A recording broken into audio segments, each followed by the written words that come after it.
Sagesse des interdictions.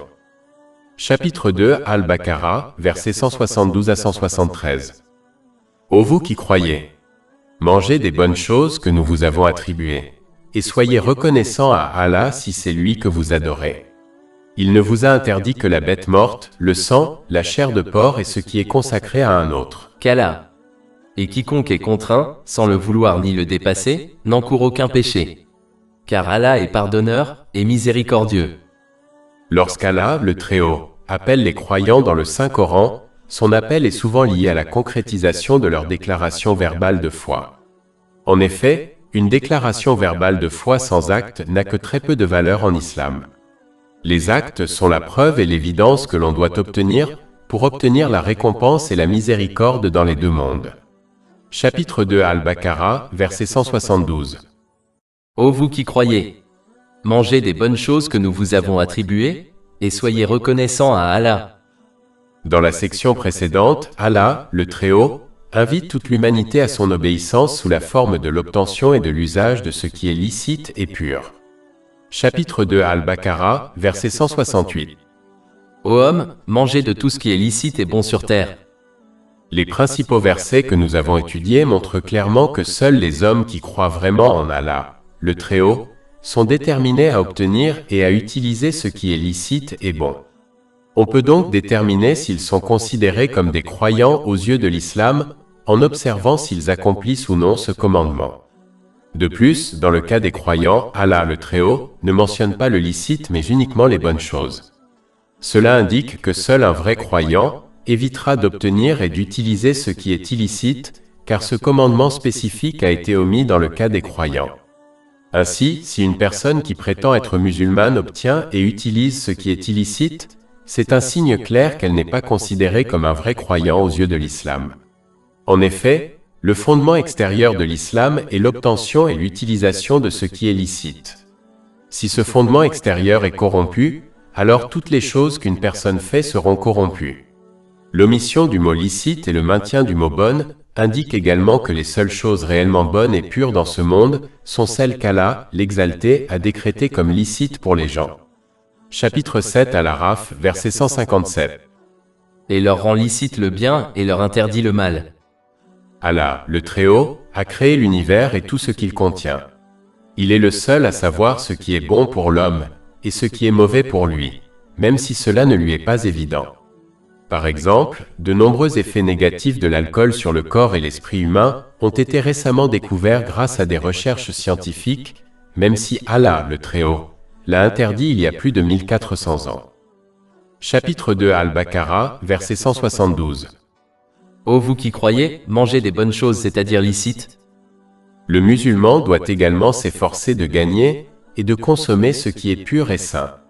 C'est pourquoi le saint prophète Mohammed, que la paix et les bénédictions soient sur lui, a conseillé dans un hadith retrouvé dans Jami at-Tirmidhi, numéro 2380, de consacrer un tiers de son estomac à la nourriture, un tiers à la boisson et le tiers restant à l'air. Le meilleur moyen d'y parvenir est de s'arrêter de manger et de boire avant d'être rassasié, et si l'on est invité à un autre repas, de le prendre sans alerter les autres qu'on a déjà mangé auparavant. Comme la suralimentation et l'alimentation malsaine conduisent à d'innombrables problèmes mentaux et physiques, celui qui obtient un régime alimentaire équilibré et sain, comme le prescrit l'islam, fera de grands pas vers un état d'esprit et de corps équilibré, ce qui à son tour conduit à la paix de l'esprit. En revanche, celui qui ne mange pas de manière équilibrée et saine, et qui obtient et consomme même ce qui est illicite, obtiendra un état mental et physique déséquilibré, ce qui conduit à d'innombrables maladies mentales et physiques. Chapitre 2 Al-Baqarah, verset 172. Ô vous qui croyez, mangez des bonnes choses, c'est-à-dire licites. D'une manière générale, cela rappelle également aux musulmans de se conformer strictement aux enseignements de l'islam au lieu de suivre d'autres choses, telles que leur propre opinion, pratiques culturelles ou sources de connaissances religieuses, autres que les deux sources de guidance, le Saint-Coran et les traditions du saint prophète Mohammed, sur lui la paix et le salut. Plus on agit sur d'autres sources de connaissances, moins on agira sur les deux sources de guidance, ce qui conduit à l'égarement et à un état mental et physique malsain et déséquilibré. C'est l'une des raisons pour lesquelles le saint prophète Mohammed, sur lui la paix et le salut, a averti dans un hadith trouvé dans Sunan Abu Daoud, numéro 4606, que toute question qui n'est pas enracinée dans les deux sources de guidance sera rejetée par Allah, l'Exalté. Allah, l'Exalté, rappelle ensuite à tous les musulmans que tout ce qu'ils possèdent dans ce monde a été créé et leur a été accordé par nul autre qu'Allah, l'Exalté. Chapitre 2 Al-Baqarah, verset 172. Ô vous qui croyez! Mangez des bonnes choses que nous vous avons attribuées. Il est essentiel de se rappeler que dans ce monde, tout ce qui est accordé à une personne n'est qu'un prêt, ce n'est pas un don. Tout comme tout prêt, le prêt accordé par Allah l'Exalté sous forme de bénédiction matérielle doit être restitué à Dieu. Cela se fait lorsque l'on utilise les bénédictions matérielles qui nous ont été prêtées d'une manière qui plaise à Allah, l'Exalté, comme le précise le Saint-Coran et les hadiths du Saint-Prophète Muhammad, paix et bénédiction d'Allah sur lui. Celui qui rembourse correctement son prêt bénéficiera de la paix de l'esprit et du succès dans les deux mondes. Chapitre 16 en Al, verset 97. Quiconque, homme ou femme, fait une bonne œuvre tout en étant croyant, nous lui ferons vivre une bonne vie, et nous lui donnerons certes sa récompense dans l'au-delà selon les meilleures de ses œuvres. Alors que celui qui ne rembourse pas son prêt à Allah, l'Exalté, sera confronté à une pénalité, tout comme les gens qui ne remboursent pas leurs prêts mondains sont confrontés à une pénalité. Les bénédictions même qu'ils possèdent deviendront une source de stress, de misère et de problèmes pour eux dans les deux mondes, même s'ils connaissent des moments de plaisir et de divertissement, car ils ne peuvent échapper au contrôle d'Allah, l'Exalté. Et la punition de l'au-delà est encore plus amère. Chapitre 9 At-Taba, verset 82. Qu'ils rient donc un peu et pleurent ensuite beaucoup, en récompense de ce qu'ils ont gagné. Chapitre 21, versets 124 à 126. Et quiconque se détourne de mon rappel, certes, aura une vie pénible. Et au jour de la résurrection, nous le rassemblerons aveugle. Il dira, Seigneur, pourquoi m'as-tu ressuscité aveugle, alors que je voyais? Allah dira, ainsi vous sont venus nos signes et vous les avez oubliés. C'est ainsi que vous serez aujourd'hui oubliés. En revanche, les bienfaits accordés aux musulmans au paradis sont un don. Chapitre 7 Al-Araf, verset 43. Et on les appellera, ceci est le paradis que vous avez reçu en héritage pour ce que vous avez fait. C'est pourquoi une personne au paradis sera libre d'utiliser les bénédictions qui lui ont été accordées comme elle l'entend. Il est donc essentiel de comprendre la différence entre le prêt accordé à quelqu'un dans ce monde et le don au paradis, afin que chacun se comporte correctement dans ce monde en remboursant le prêt à Allah, l'Exalté, en utilisant les bénédictions qui lui ont été prêtées d'une manière qui lui est agréable, comme le souligne le Saint-Coran et les hadiths du Saint-Prophète Muhammad, paix et bénédiction d'Allah sur lui. Celui qui agit de cette manière a fait preuve de gratitude envers Allah, l'Exalté. Chapitre 2 Al-Baqarah, verset 172. Ô vous qui croyez! Mangez des bonnes choses que nous vous avons attribuées, et soyez reconnaissants à Allah. En outre, la gratitude implique de corriger son intention afin d'agir uniquement pour plaire à Allah, l'Exalté. Un signe de cela est qu'une personne ne désire ni n'espère aucune compensation ou gratitude de la part des personnes qu'elle aide. La gratitude avec la langue consiste à dire ce qui est bien ou à rester silencieux. Et comme nous l'avons vu plus haut, la gratitude avec ses actes consiste à utiliser les bénédictions qui nous ont été prêtées d'une manière qui plaise à Allah, l'Exalté, comme cela est décrit dans le Saint-Coran et les hadiths du Saint-Prophète Muhammad, paix et bénédiction d'Allah sur lui. Celui qui se comporte de cette manière est assuré d'une augmentation des bénédictions, de la miséricorde et du pardon dans les deux mondes. Chapitre 14 Ibrahim, verset 7. Si tu es reconnaissant, je t'augmenterai sûrement en faveur. De plus, se comporter de cette manière est la preuve pratique dont un musulman a besoin pour obtenir la paix de l'esprit et le succès dans les deux mondes. Chapitre 2 Al-Baqarah, verset 172. Ô vous qui croyez! Mangez des bonnes choses que nous vous avons attribuées, et soyez reconnaissants à Allah si c'est lui que vous adorez. Cela montre encore une fois l'importance de comprendre que l'adoration d'Allah, l'Exalté, est en fait son obéissance dans chaque situation et dans chaque interaction et utilisation de chaque bénédiction qui nous a été accordée. Cela est encore renforcé par le fait qu'Allah, l'Exalté, a mentionné l'obtention et l'utilisation de ce qui est bon et licite, et a lié cela à son adoration. Il n'a pas parlé d'acte d'adoration. Par conséquent, l'adoration d'Allah l'exalté s'étend bien au-delà des 5 prières quotidiennes obligatoires qui prennent moins d'1 heure par jour à accomplir. Allah, l'exalté, explique ensuite un concept général à travers un concept spécifique afin d'encourager les gens à lui obéir sincèrement, car il est dans leur intérêt de le faire. Chapitre 2 Al-Baqarah, verset 173. Il ne vous a interdit que la bête morte, le sang, la chair de porc, et ce qui a été consacré à un autre qu'Allah. En général, les seules choses qui sont interdites en islam sont celles dont le mal est supérieur au bienfait perçu. Par exemple, avant l'interdiction de l'alcool et des jeux de hasard, Allah, l'exalté, a indiqué cette règle en déclarant que leur mal est supérieur au bienfait perçu que l'on pourrait en tirer.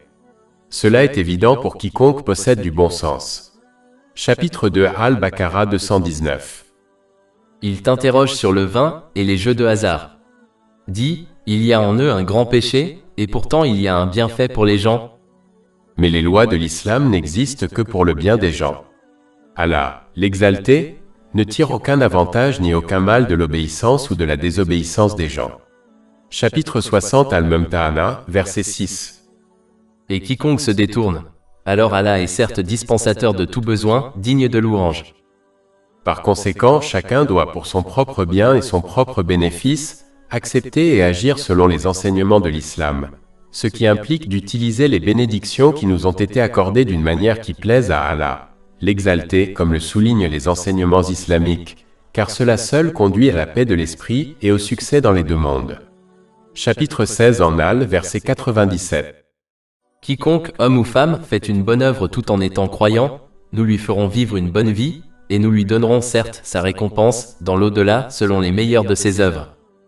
Autrement, les choses matérielles qu'ils possèdent deviendront pour eux une source de misère, de stress et de problèmes dans les deux mondes, car ils poursuivent des choses qui ne leur font que du mal physiquement et mentalement. Chapitre 9 At-Taba, verset 82. Qu'ils rient donc un peu et pleurent ensuite beaucoup, en récompense de ce qu'ils ont gagné. Chapitre 20 A, versets 124 à 126. Et quiconque se détourne de mon rappel, certes, aura une vie pénible. Et au jour de la résurrection, nous le rassemblerons aveugle. Il dira, Seigneur, pourquoi m'as-tu ressuscité aveugle, alors que je voyais? Allah dira, ainsi vous sont venus nos signes et vous les avez oubliés. C'est ainsi que vous serez aujourd'hui oubliés. Ils doivent se comporter comme le patient sage qui accepte et agit selon les conseils de son médecin, sachant que c'est le mieux pour lui, même s'il lui est prescrit des médicaments amers et un régime alimentaire strict. Chapitre 2 Al-Baqarah, verset 173. Il ne vous a interdit que la bête morte, le sang, la chair de porc, et ce qui a été consacré à un autre qu'Allah. La science moderne a déjà prouvé le caractère malsain de la consommation de cadavres en décomposition, de sang et de viande de porc. Abattre et manger des animaux consacrés à d'autres qu'Allah, l'exalté, conduit à une maladie spirituelle qui peut corrompre la foi d'une personne. Celui qui se comporte de cette manière commencera à supposer que les autres à qui il consacre sa nourriture peuvent lui apporter des avantages dans les deux mondes. C'est l'une des attitudes qui ont conduit au polythéisme dans l'histoire, et peut même encourager un musulman à faire de même si son polythéisme est subtil et pas si évident. Chapitre 39 Az-Zumar, verset 3. Certes, Allah est la religion pure. Et ceux qui prennent des protecteurs en dehors de lui, disent, nous ne les adorons que pour qu'ils nous rapprochent d'Allah. Le fait de consacrer des choses à autrui peut encourager une personne à compter sur les autres pour intercéder et la sauver dans les deux mondes, ce qui ne fait qu'encourager une personne à adopter une attitude paresseuse et égarée par laquelle elle persiste dans la désobéissance à Allah, l'exalté, en croyant qu'une autre personne la sauvera dans les deux mondes. Cela ne conduit qu'à des problèmes et du stress dans les deux mondes. Par conséquent, l'une des causes profondes de cette attitude a été coupée dans les principaux versets discutés, par lesquels les musulmans ont reçu l'ordre d'adopter une sincérité totale envers Allah, l'exalté, en agissant pour lui plaire et non pour les autres. Chapitre 2 Al-Baqarah, verset 173. Il vous a seulement interdit les animaux morts, le sang, la chair de porc, et ce qui a été consacré à un autre qu'Allah. Comme d'habitude, Allah, l'exalté, indique ensuite le caractère facile de l'islam. Chapitre 2 Al-Baqarah, verset 173. Mais quiconque est contraint, sans le vouloir ni le dépasser, n'encourt aucun péché. Car Allah est pardonneur et miséricordieux. Celui qui est contraint de faire quelque chose d'illicite en raison de circonstances extrêmes sera excusé par Allah, l'Exalté, car il n'impose pas à une personne une charge au-delà de ses capacités. Chapitre 2 Al-Baqarah, verset 286. Allah ne charge une âme que selon ses capacités. Le saint prophète Mohammed, paix et bénédiction d'Allah sur lui, a confirmé dans un hadith trouvé dans Sunan ibn Majah, numéro 2043, que quiconque commet un péché par oubli ou par contrainte sera pardonné par Allah l'Exalté. Cela montre aussi que tout le monde a la capacité d'adhérer aux commandements et aux interdictions de l'islam dans des circonstances normales. Par conséquent, un musulman ne doit jamais se tromper en commettant des péchés en prétendant qu'il ne peut pas se contrôler, car cette excuse ne sera jamais acceptée par Allah l'Exalté et mène donc à la destruction dans les deux mondes. Un musulman doit s'efforcer d'adhérer à l'obéissance sincère à Allah, l'Exalté, en utilisant les bénédictions qui lui ont été accordées de manière à plaire à Allah, l'Exalté, comme le précisent les enseignements islamiques, et en sachant que cela est à sa portée. C'est la personne qui obtiendra le pardon et la miséricorde d'Allah, l'Exalté, dans les deux mondes, même s'il lui arrive de commettre des péchés en cours de route dans des moments d'inattention, car elle adhérera à un repentir sincère. Le repentir sincère implique de se sentir coupable, de demander pardon à Allah l'Exalté et à quiconque a été lésé, tant que cela n'entraîne pas de nouveaux problèmes. Il faut promettre sincèrement de ne plus commettre le même péché ou un péché similaire et de réparer tout droit qui a été violé à l'égard d'Allah l'Exalté et des gens. Chapitre 2 Al-Baqarah, verset 173. En vérité, Allah est pardonneur et miséricordieux. En revanche, celui qui adopte le vœu pieux, par lequel il persiste dans ses péchés tout en inventant des excuses pour se sentir mieux, risque bien d'être privé de la miséricorde et du pardon d'Allah l'Exalté, dans les deux mondes. Cela ne mènera qu'au stress, à la misère et aux problèmes dans les deux mondes. Plus de 400 livres électroniques, livres audio, infographies, podcasts et blogs gratuits disponibles sur notre site web www.chekpod.com.